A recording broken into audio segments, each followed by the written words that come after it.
আসসালামু আলাইকুম। দেখেন আমার ছোট ছেলেকে আমি খাবার খেতে দিয়েছি হাতে। সে সুন্দরভাবে কিন্তু খাচ্ছে দাঁড়ায়, দাঁড়ায়। সে টেবিলে বসা হাতে নাগাল পায় না। এজন্য সে দাঁড়াইয়ে খাচ্ছে।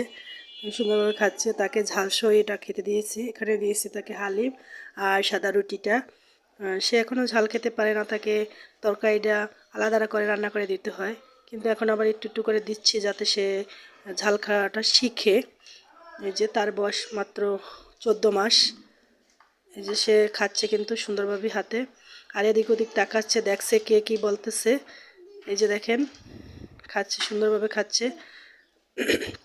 মাশাল্লাহ। এবার আস্তে আস্তে করে অভ্যাস হবে ওর খাওয়া। এই যে দেখেন একদম মুখ টুক কালো হয়ে গিয়েছে, যেহেতু এটা অনেক পরিমাণে ঝাল, হালিমে অনেক ঝাল থাকে। এই যে দেখেন খাচ্ছে, আবার দেখছে এদিক ওদিকে একটু পড়ে গেছে, ওটা আবার খোঁজাখুঁজি করতেছে।